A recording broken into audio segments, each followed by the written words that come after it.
अस्सलाम वालेकुम मेरे दोस्तों, सज्जनों और बेलियों। मैं हूँ इज़हार अहमद और वेलकम करता हूँ आपको किचन गार्डनिंग चैनल पर। कुछ ऐसे पौधे जिनकी हमने सीडलिंग की और वो लैगी हो जाते हैं, काफ़ी ढीले ढीले से गिर जाते हैं, लंबे हो जाते हैं, पत्ते कम होते हैं, ब्रांचेस उसकी ज़्यादा लंबी हो जाती हैं। तो उसकी क्या रीज़न हो सकती है, और अगर ऐसा हो जाए तो उन पौधों को कैसे हम बचा सकते हैं, मतलब कैसे सेफ़ली उसको ट्रांसप्लांट हम करेंगे। ये है मेरे पास कोलियस के पौधे जिनकी मैंने सीडलिंग की थी। सीड्स लगाने के बाद में ये जर्मिनेट हो गए, तो ये शेडी एरिया में पड़े रहने की वजह से काफ़ी लंबे लंबे से हो गए और ये गिर गए, क्योंकि कम रोशनी की वजह से ऐसी प्रॉब्लम होती है। क्योंकि कोलियस का पौधा कंप्लीट आउटडोर पौधा है, इसको आउटडोर ब्राइट लाइट में रखें, फुल धूप में नहीं, लेकिन शेडी एरिया में अच्छे से ग्रोथ करता है। अगर इसको फुल धूप में भी रख दें तो भी इसको कोई प्रॉब्लम नहीं होती। लेकिन मई जून जुलाई की गर्मी बहुत ही हीट वाली होती है, तो ऐसे में इनके पत्ते बर्न हो जाते हैं, इनके पत्तों का कलर फीका पड़ जाता है, इसलिए इनको शेडी एरिया में रखा जाता है। लेकिन इस सीडलिंग को मैंने बहुत से पौधों की छाँव में रखा हुआ था। बस ट्रांसप्लांट भी इसको टाइम पर मैं नहीं कर पाया और ये कम रोशनी मिलने की वजह से काफ़ी लंबे हो गए और ये गिरना शुरू हो गए, और कुछ तो अब मुरझा भी रहे हैं। तो ऐसे पौधों को हम कैसे सेफली ट्रांसप्लांट कर सकते हैं और उनकी ग्रोथ शुरू होगी या नहीं, उस पर बात करते हैं। सबसे पहले मैं इसको ट्रांसप्लांट करने वाला हूँ।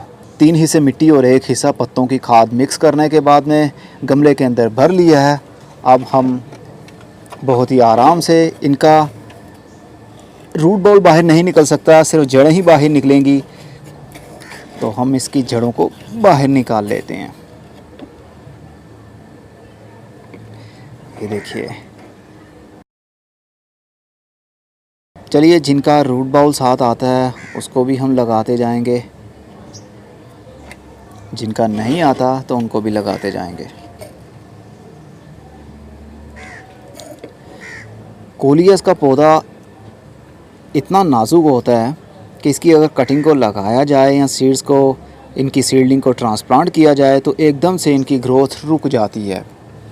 पत्ते लटक जाते हैं, टहनियाँ झुक जाती हैं। कुछ दिनों के लिए ऐसा लगता है जिस तरह हमारा पौधा ये सर्वाइव नहीं कर पाएगा, लेकिन आहिस्ता आहिस्ता जैसे जैसे इसको मॉइस्चर मिलता है तो ये अपनी ग्रोथ को शुरू करता है और दोबारा से खड़ा हो जाता है। अभी ये लटका हुआ है, ये भी बहुत जल्द खड़ा हो जाएगा।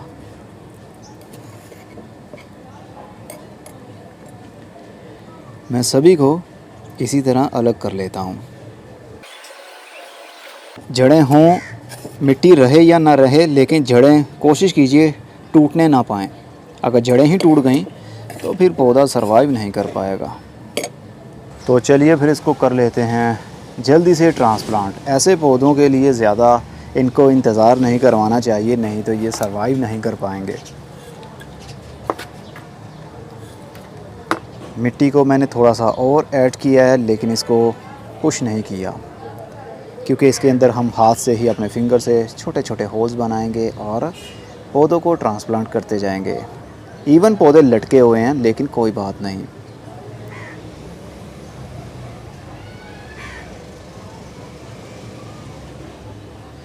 कुछ दिन तो ऐसे लेंगे ये, उसके बाद में दोबारा से इनकी ग्रोथ शुरू हो जाएगी।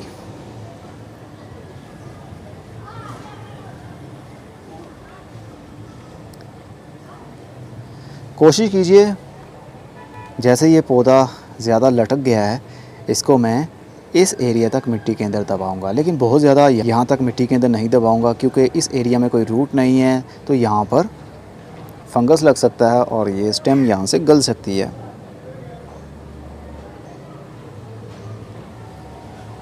चलिए, बहुत सारे छोटे छोटे से पौधे हैं जो कि लटक चुके हैं, इनको भी मैं इसी तरह ट्रांसप्लांट करूँगा। ये देखिए किस तरह ये झुक चुके हैं। कोई बात नहीं, ये सब तो चलता है, और ये पौधे अभी भी ज़िंदा हैं। सिर्फ इनकी हालत थोड़ी सी बिगड़ चुकी है, ये स्ट्रेस में हैं, परेशान हैं। इनकी परेशानी को हम दूर कर देंगे सिर्फ कुछ ही दिनों में।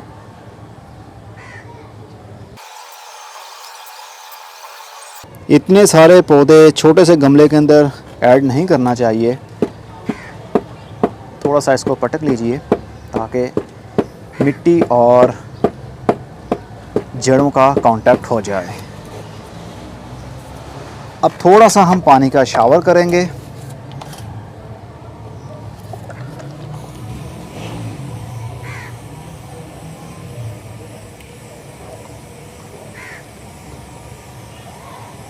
पानी का थ्रो नहीं करना, नहीं तो मिट्टी हट जाएगी और छोटे छोटे पौधों के पत्ते और टहनियाँ मिट्टी के अंदर दब सकती हैं, जिसकी वजह से उनकी ग्रोथ शुरू नहीं होगी और वो वहाँ पर गल जाएंगे। अब बाकी का पानी हम देंगे नीचे ट्रे वाले मेथड से।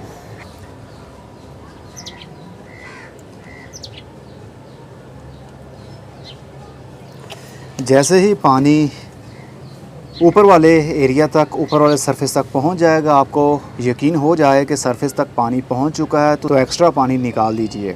हर वक्त मिट्टी गीली रहने की वजह से भी ये पौधे मर जाते हैं कोलियस के, क्योंकि इनको ओवर वाटरिंग भी बुरी लगती है और बहुत कम पानी भी इनको बहुत बुरा लगता है।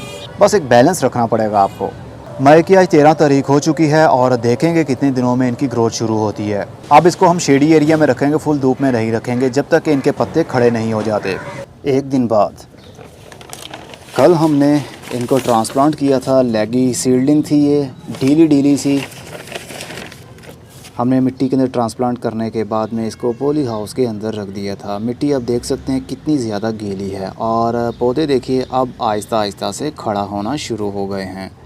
कोलियस के पौधे काफ़ी लेगी बन जाते हैं, उसके लिए घबराने की ज़रूरत नहीं होती, बल्कि जब पौधे ज़्यादा बड़े पौधे लेगी हो जाएं, लटकने लगें, तो उनको कटिंग कर देना चाहिए, मतलब उनकी प्रूनिंग कर देनी चाहिए। और जैसे ही प्रूनिंग करें, जो कटिंग आपके पास बचती है उसको एज आ कलम लगा दें, तो और भी पौधे आपसे बन जाते हैं। तो लेगी सीडलिंग आप देख सकते हैं अब ये आहिस्ता आहिस्ता से खड़ी हो रही है। बहुत जल्द ये बिल्कुल स्ट्रेट हो सकती है। स्ट्रेट ना भी हुई लेकिन काफ़ी हद तक ये खुद अपने पाँव पर खड़ी हो जाएगी। तो चलिए फिर इसको दोबारा से पॉली हाउस के अंदर रखते हैं और कुछ दिन और इंतज़ार करते हैं। 8 दिन बाद अब हमारे पौधे बिल्कुल सही सलामत खड़े हो चुके हैं। अभी अभी मैंने पानी का शावर किया पॉली हाउस के अंदर, क्योंकि गर्मी के दिन और गर्मी ज़्यादा बढ़ जाती है, टेम्परेचर ज़्यादा होने की वजह से पौधे स्ट्रेस में आ सकते हैं, इसलिए अभी अभी पानी का मैंने शावर किया ताकि थोड़ी सी कूलनेस बन सके। तो हमारे कोलियस के जो पौधे गिरे हुए थे, लटके हुए थे, अब वो स्टेबल हो चुके हैं, अब वो खड़े हो चुके हैं और इसकी नई ग्रोथ आगे से बढ़ रही है। पौधा कोलियस का हो या कोई भी ऐसा पौधा जिसकी सॉफ्ट ब्रांचेस रहती हों, नरम लकड़ी वाला पौधा, जैसा कि ये देख सकते हैं आप, इस टाइप के जितने भी पौधे हों वो अगर गिर रहे हों, उनकी सीडलिंग ढीली होकर नीचे गिर रही हो, तो उनको ट्रांसप्लांट कर दें और कुछ दिन के लिए उनको अच्छे से मॉइस्चर दें, तो उनकी स्टेबल हो जाएगी ग्रोथ, जैसा कि इनकी हो गई है। अब कोलियस के पौधे की जड़ों को जल्दी हवा नहीं लगती। अगर बहुत ज़्यादा बड़ा पौधा होगा, जैसे 2 फुट या 2.5 फुट का पौधा, अगर उसको आप ट्रांसप्लांट करेंगे तो उसकी कंप्लीट ग्रोथ रुक जाएगी। सॉफ्ट ब्रांचेस वाले जितने भी पौधे हों उनको छोटी उम्र में ही ट्रांसप्लांट कर देना चाहिए। या बड़े कोलियस के पौधे को, या ऐसा पौधा जो सॉफ्ट रहता हो, उसको अगर बड़े पौधे को आप शिफ्ट करते हैं दूसरे गमले के अंदर, मतलब रीपोटिंग करते हैं उसकी, तो भी उनकी ग्रोथ रुक सकती है, क्योंकि ये बहुत ही नाजुक होते हैं और एकदम से हवा लगने की वजह से इनके पत्ते कुछ ही मिनटों के अंदर झुक जाते हैं, लटक जाते हैं, तो उनकी ग्रोथ रुक जाएगी। छोटे पौधों को इस तरह करते रहिए, बल्कि बड़े पौधे जो आप शिफ्ट करते हैं वो आपको लग रहा होगा जैसे ये मर जाएंगे, तो उनकी जल्दी से कटिंग काटिए, 2-2 या 3-3 इंच की कटिंग काटिए और उसको अलग गमलों के अंदर लगा दे, तो वो कटिंग के थ्रू भी आगे से फर्दर बढ़ने लग जाएगा, क्योंकि ये काफ़ी इजी टू ग्रो पौधे होते हैं। होपफुली कि आपको ऐसे पौधों के बारे में पता चल गया जो लटक जाते हैं, गिर जाते हैं, उनको किस तरह हम सेफली ट्रांसप्लांट कर सकते हैं। अब मैं इसको पॉली हाउस से बाहर निकाल लूँगा और नॉर्मली टेम्परेचर में रख दूँगा शेडी एरिया में, ताकि इनकी ग्रोथ और अच्छे से बढ़ सके, क्योंकि अब इनकी नई ग्रोथ बढ़ने लगी है। अब मैं चलता हूँ। खुदा हाफिज़, good bye, see you and tata, और अपना बहुत सा ख्याल रखिएगा।